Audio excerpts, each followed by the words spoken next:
नमस्कार, मैं हूं देवेंद्र। आप देख रहे हैं पंजाब केसरी टीवी। हरियाणा विधानसभा के रिनोवेशन का काम होना है, उधर पंचकुला को सुंदर बनाने का काम होना है। तमाम चीज़ों पर बात करेंगे। मेरे साथ हरियाणा विधानसभा के अध्यक्ष ज्ञानचंद गुप्ता हैं। सर, सबसे पहले पंचकुला की बात करते हैं। पंचकुला को लेकर मीटिंग की है, लगातार आप पिछले काफ़ी लंबे वक्त से प्रयासरत हैं कि पंचकुला को चमका दिया जाए। कहाँ तक पहुँचे हम? देखिए, पंचकुला को स्वच्छ, सुंदर और हरा बनाने का हमारा संकल्प जो है वो पूरी तरह से उसके ऊपर हम लगे हुए हैं, उस संकल्प को पूरा करने के लिए। आज पंचकुला के अंदर कुछ बदलाव देखने को मिल रहा है। ये मैं नहीं कहता, जो आम नागरिक हैं, जो वहाँ से दूसरे शहरों से आने वाले लोग हैं, वो कहते हैं कि पंचकुला के अंदर बहुत बड़ा बदलाव आया है। चाहे वो स्वच्छता को लेकर के हो, चाहे वो वहाँ के जो हम वॉल पेंटिंग्स करा रहे हैं, चाहे वहाँ पर उनके राउंड अबाउट्स को लेकर के हो, या हमारे जो डिजिटल बोर्ड लग रहे हैं वहाँ पर, या इसके साथ साथ जो मुख्यमंत्री जी ने पंचकुला को एक टूरिस्ट मैप के ऊपर या एक मोरनी क्षेत्र को जिस प्रकार से एक टूरिस्ट स्पॉट बनाने के लिए वहाँ पर नए नए उपक्रम शुरू किए हैं, उस दृष्टि से पंचकुला अब बदलता हुआ पंचकुला नज़र आ रहा है। और हरा भरा पंचकुला बनाने के लिए हमने एक मुहिम ली है कि पेड़ लगाने का अभियान शुरू किया है। इस दृष्टि से मैं समझता हूँ कि जो पंचकुला है, अगले 3 महीने के अंदर आपको उसके अंदर बहुत कुछ बदलाव नज़र आएगा। उसी के लिए आज एक अधिकारियों के साथ एक बैठक हुई है। बैठक में पर्टिकुलरली एनक्रोचमेंट, जो सरकारी ज़मीन के ऊपर कब्जा है, उसको लेकर के मैंने हिदायत दी है कि उसको सख्ती से रोका जाए। कोई भी अगर सरकारी ज़मीन के ऊपर ज़बरदस्ती कब्जा करता है तो उनके खिलाफ सख्त से सख्त कानूनी कार्रवाई की जाए। एक सर, विधानसभा का रिनोवेशन करना है, क्या कुछ तैयारी है, क्या कुछ प्लानिंग है? नहीं, देखिए, विधानसभा का रेनोवेशन हमारा लगभग 1.5 वर्ष पहले शुरू हुआ था। हमारी विधानसभा एक हेरिटेज बिल्डिंग है। हेरिटेज की नियमों के अनुसार ही उसका रेनोवेशन होना है, लेकिन जो कार्य पिछले 6 महीने में पूरा होना चाहिए था, 1.5 साल बीत जाने के पश्चात भी अभी पाइपलाइन के अंदर है।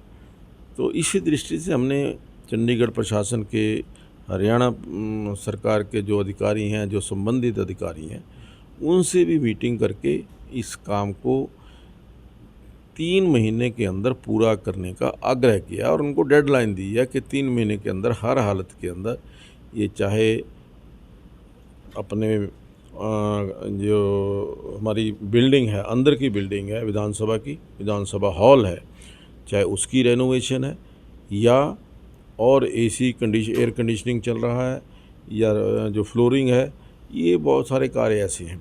इसके साथ साथ जो हमने विधानसभा को विधानसभा बनाने का निर्णय लिया है, अंदर जो हमारे लैपटॉप हैं वो माउंटेड हों वहाँ पर टेबल के ऊपर, और जो हमारे स्पीकर्स हैं उनका साइज़ है वो बढ़ाया जाए, या जो टेक्निकली विधानसभा बनाने के लिए जो जो चीज़ों की आवश्यकता है वो सारी अभी कर ली जाएं, ताकि फिर उसको कोई और दोबारा रिपेयर मतलब खोलना ना पड़े।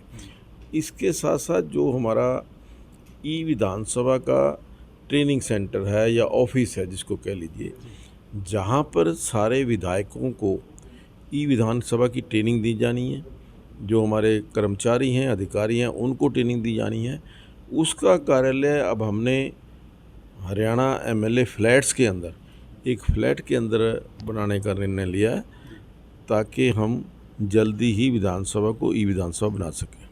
एक सर, वैसे तो 6 महीने बाद हम सेशन कर सकते हैं, बुला सकते हैं। मॉनसून सत्र होना था, क्या इस कोरोना महामारी के बीच हो पाएगा? नहीं, देखिए, हमारी तरफ से मानसून सत्र बनाने में कोई भी किसी प्रकार की परेशानी नहीं, हम तैयार हैं। जब भी सरकार चाहेगी, गवर्नर साहब का आदेश आएगा, हम सत्र बनाने के लिए तैयार हैं।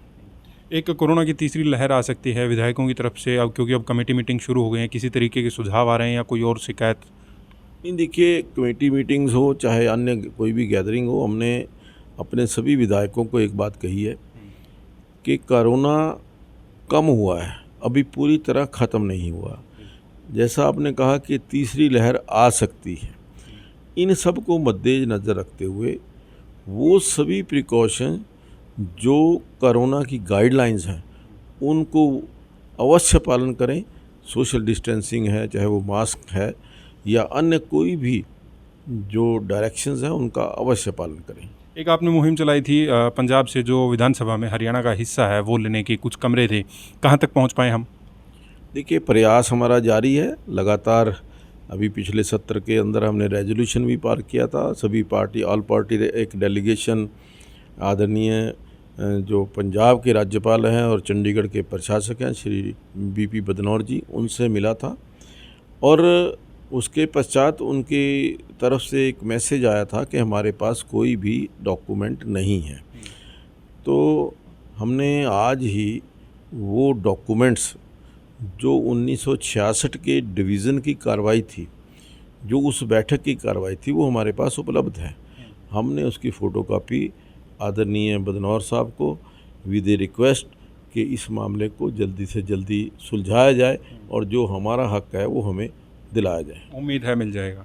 मुझे पूरी उम्मीद है कि वो मिलेगा। जी, बहुत बहुत शुक्रिया। तो हरियाणा विधानसभा के अध्यक्ष ज्ञानचंद गुप्ता मेरे साथ थे। उन्होंने पंजाब से अपना हक जो कि विधानसभा में लेना है उसको लेकर, हरियाणा विधानसभा के रिनोवेशन को लेकर तमाम बातें की। मैं हूं देवेंद्र, देख रही है पंजाब केसरी टीवी। नमस्कार।